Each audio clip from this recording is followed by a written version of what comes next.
Now, to become an executive chef, you have to remember only a chef can make a chef. An owner can't make a chef, a cookbook can't make a chef, money can't make a chef. A chef makes a chef. I believe that with all my heart.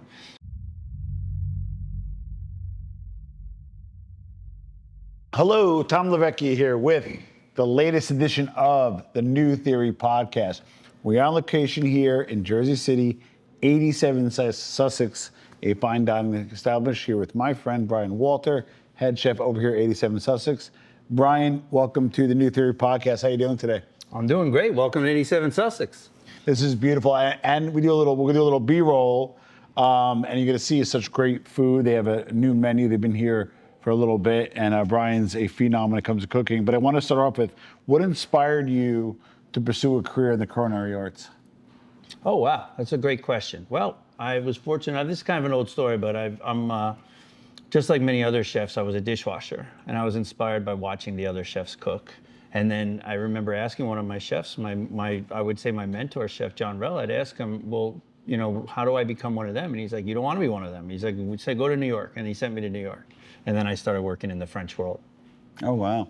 And then prior to 87 Sussex, what were you doing, and what led you to join 87 Sussex? Wow, sometimes all the pieces in life combined into a wonderful masterpiece. And I really truly believe that this is 87 Sussex. We have a great team in the front and the back, the wine list, but then the food, our clientele just likes to experience all sorts of different high-end luxury dishes. And this is what we prepare. We have a great time doing it. You mentioned a mentor, but who are some of your mentors, or maybe some pivotal experiences you had that kind of got you to become a chef, and then also kind of developed you as a chef along the way? Well, funny enough, I have a funny story for you. So I was just about to go to culinary school. I was going to go to the French Culinary Institute in New York City. And I saw an ad on the wall for interns at the French consulate. So I'm not recommending anybody do this, but I ripped down all the signs. So I was the only one that showed up. It was me and somebody else. So I ended up getting that job, which is awesome. I got to live at the French consulate in New York City. I think it was like $200 a week, but every day was awesome, you know, working under these master chefs. From there, since I was in the French world, I got to go to Le Cirque. So after that, it was Le Cirque 2000 in the Hemsley building in Manhattan in the Palace Hotel. Yep. And then after that was L'Espinasse. So it's been just a cool, great journey. How do you balance, there's a creative side, and then there's the technical side, which you're classically trained. How do you kind of balance creativity and technical side when putting a good food program together? Well, that's the wonderful part about French cuisine. It is technical, but there are rules also, and it's creative, but there are rules also. What should go where, once you understand, maybe this translates to all kind of art and things like this, but you understand, oh, this needs a little green, or this needs a little this, and oh, that needs a little acidity, or that needs a little sweet. And then, so your creativity comes from you following almost the rules, because then you're the one who develops what is that sweet going to be, or what is that green going to be, and then your dishes come together. You mentioned French. Give us like the concept behind 87 Sussex, and how would you describe kind of the culinary identity of 87 Sussex and your cooking? Yeah, great. So our culinary identity, as we were saying, so it starts with the backbone of classic French food, right? Classical French. But then each dish, because I've done it for so many years, they've evolved into very cool dishes that I call my own. They're unique. So when you come here, you will have frog legs, but they'll be hoppin' poppers and look like little buffalo wings. Or you will have escargot, but they'll be in crispy wontons. Great by themselves, great with wine, great with beer, everything. Those are actually two great examples of how we take classic French food and make it our own. You also try to incorporate local ingredients, seasonality. We just did a tasting. We'll show it on the screen. You did kind of a pumpkin pasta type thing, which was delicious. So how do you kind of balance the local ingredients, and how does seasonality influence kind of your menu? Well, certainly that's on the new menu. These were the new menu items that we took pictures of and that we did today. And every fall you try to add in some fall flavors, and that's like butternut squash, acorn squash. We're using spaghetti squash, the cinnamon star anise, the amaretti cookies, the toasted walnuts, the toasted almonds, and the brown butter, burn rosette it's called. And Yeah, so these are all the flavors people kind of expect during the fall. So instead of like overdoing it and carpet bombing all pumpkin, pumpkin, pumpkin, we have one solid, awesome pumpkin dish. I like that. What about, how would you say, what is it? Well, actually, well, so I ate here a few times and I have my personal preference, but what is your signature dish? Like your go-to? And then also, what is the story behind it? Wow. All right. Well, you know what? If I had to pick a signature dish, it'll be my signature dish. Now, the signature dish here the most popular dish is our braised short ribs, which is just so classic, so classical French. I mean, it's just braised in that beautiful Barolo sauce. I mean, it's just it just falls off. You can eat it with almost like a spoon, and the sauce is so rich. You can taste the gelatin in it. It's really, really lovely. But I have a dish called the ox and egg. The ox and egg is a 100% Brian Walter dish. It's been with me a long time. So when I was at one of my restaurants, Italian restaurant at the time, we'd make big egg raviolis. So this one is a tiny ravioli with an egg in it, but it's a quail egg. And then we make, so this is an egg. You want to kind of tell a story. So on the bottom of it is braised oxtail, which is another ingredient that a lot of people don't use because it's kind of a pain to clean and it's a long process. But we're happy to do it because the outcome is just awesome. And then, so we put the braised oxtail on the bottom, and then we make like a nest with the fried leeks, and then the egg on top. So it looks like the egg is actually in a nest. And then, of course, shaved truffle. Why not? And some Parmigiano Reggiano. Finish it off. I love it.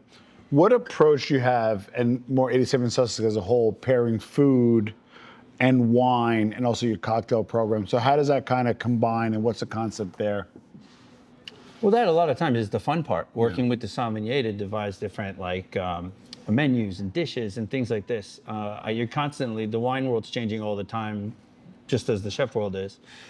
So we just got to keep on top of our game, and it's exciting. It really is. Like, this is the new wine we're doing for this. We just did an Ananori dinner, and I had never used those wines, and they are very unique. And it came out, they were awesome because now you got to balance the food with that. If it's a little bit too much acid, just like we talked about before, you got to add the sweet or add the savory to it. So there's a lot of folks watching. They want to be chefs. Before you try to talk them out of it, just kidding. What's your daily day like? What's your average day like as an executive chef? As an executive chef. So executive chefs, I've fallen, it's all I've wanted to do my whole life, fall in love with this industry, So I've been an executive chef at country clubs, which is extremely different than being an executive chef at an Italian restaurant, which I was, or the Union Club in New York when I was chef de cuisine. And now this is a French restaurant. So they're all completely different, but as long as you're bringing in your cuisine and manage yourself as every kitchen's the same. When some are bigger, some are smaller, you got some cooler toys or whatever. But certainly, if once you realize that, then you can delegate properly to the top, from the top of the line, which is me, all the way to the dishwashers. And communication. And the best part, the most fun part for me is seeing the cooks develop and get better and better and better. And as they get better, I'm getting better as the team, right? Chef Walter, what would you say is one of the most challenging parts of being an executive chef? Well, one of the things that drives certain people to this industry, whether it be a general manager in the front of the restaurant or the executive chef in the back of the restaurant, you thrive on action. You thrive on the controlled chaos. So, and then as you're doing it, because it's just, you don't even realize how fast you're learning. Now, to become an executive chef, you have to remember only a chef can make a chef. An owner can't make a chef. A cookbook can't make a chef. Money can't make a chef. A chef makes a chef. I believe that with all my heart. So that chef, after you're a sous chef and you become an executive chef, that's when you learn vendor relations, and you learn, what not to ever use, and what, whatever. You've developed relationships in the industry. You understand how to delegate properly, all the lists, and at that point you develop training manuals, which you can then take with you everywhere you're going because your cuisine has now been developed. Nice. What's your favorite part of being a chef? Is it the prep? Is it the plating? Is it guest feedback? What's your favorite part of it all? I think it's creativity. It always has been. It's been the creativity. Even when I was learning in the beginning, I mean, I'm learning every day, of course, we all are, but when I was really had nothing to offer a kitchen except for my hands, the creativity was coming from another chef, but I was still like, you know, in awe of it. Like it was so cool to see, you know, whether it be Jacques Torres with his cool desserts. I remember him carving like Joan Rivers' face in chocolate, or I mean, just Sota Kuhn at Le Cirque, or you know, Gray Kuhn's was such an amazing chef. And I got to watch these guys work, and that's why I've never wanted to do anything else except for be an executive chef. What's your favorite ingredient that you can't live without? Favorite ingredient that I can't live without. So let's think. I have favorite ingredients, and I kind of change with the weather, but typically, it's always seasonal, but it's truffles most of the time. Yeah. Truffles are kind of always a truffle is always in season, whether it be a summer truffle, white truffle, black truffle, Chinese truffles, whatever. And on top of that, and nowadays caviar is so abundant. It's so abundant. It's so approachable now. When I was a younger man, it was there was really Savruga, Osetra, and Beluga 000, 000, and 1. Now you have Polish Osetra, you've got the Kaluga hybrid. You've got all these caviars from all over the world, and they're coming from Italy. They're coming from places that they never were before. And so, yeah, I picked the most exciting thing is the thing I can't live without. And at this moment, I think it's caviar. So 87 Sussex has been here for what now, 2 years-ish? Yeah, better part of 2 years. So what do you see as the future of 87 Sussex heading in the next few years? Well, we're becoming a celebratory niche in Jersey City. You want to come, you want to bring your wife to for her birthday, or vice versa, bring your husband. Before a show, for example, you're already dressed up. It's a great place to go. If you're very wine savvy, no better place in Jersey City to be than here. And if you want something that is an elevated cuisine, celebratory, elegant cuisine, this is where to go. And this is what we're developing. And this is the future where we're going. We do a lot of events as well. What are some of the trends you're seeing in dining and cuisine that are exciting you right now? So we had already kind of talked about caviar. We touched base on caviar, which is really exciting right now. The thing is, right now, because of different produce items and whatever, I'm going back to the basics. You can always go back to the classical French, and that's the beauty of it, because those ingredients don't change. At this moment now, I mean, yeah, there's new steaks coming out, there's new this coming out, there's, you know, all sorts of fads, but I'm not sticking with them. You know, I'm not really excited about anything right now except for what I'm always excited about, which is like, you know, truffles and seasonal fish, you know, the best fish on the planet, you know, which we can get here, which doesn't really change. What advice would you give to an aspiring chef entering the industry today? My best advice, and I've mentioned this before, to become an executive chef, or to become a really great chef, or to become a really good sous chef, is remember, no matter what you're doing in school, a restaurant, most restaurants, 99% of almost 100%, I would say, of the fine dining restaurants will all take free labor. So although you might have, you know, you have to pay the bills and you have to go to school, maybe one day a week work at a, you know, 3 Michelin star restaurant or a 4-star New York Times restaurant. And we have interns that come in here all the time, and I get to share that cuisine with them. And if they start to, oh, wow, I can do that, and they bring that back to the restaurant, next thing you know, they're starting to elevate themselves past the people that are just going to school, you know. Yeah, good point. The artistry behind apprenticeship is different nowadays, but you learn to become an apprentice, that's how you do it. But not at the top level. Yeah. At the top level, all of us, I think, were apprentices at some point, correct. or dishwashers at some point. Yep. There's a lot of, and you have to remember, there's a lot of cooks, and there's a lot of sous chefs. But in every restaurant, there's only one chef. Yep. No matter what that show the bear says. Neither calls the dishwasher chef, he calls the busboy chef, none of that.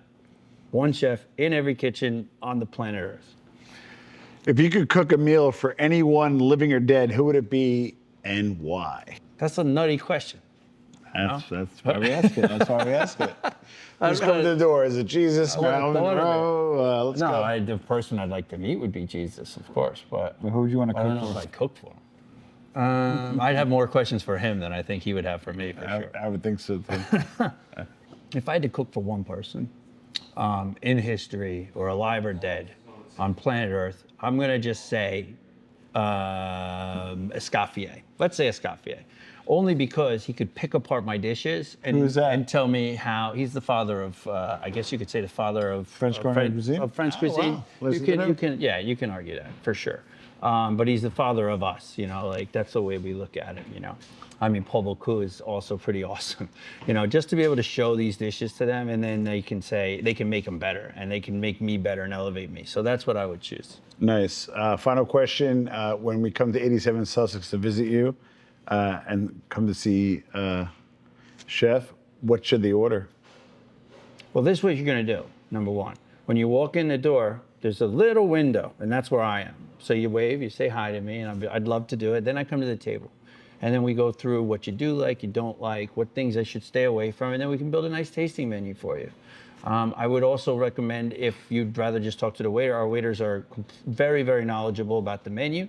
They're happy to help you as well. But everybody can have a unique experience here. There's not one thing that everybody should do, That's how we design the menu. Nice. So check them out, 87sussex.com. At 87 Sussex. I'll even put Brian's IG there. Yeah. Thanks for being on the show, man. Oh, my pleasure. Thanks for being here. It's been a long time coming. Check it out next time here at New Theory Podcast. See you next time.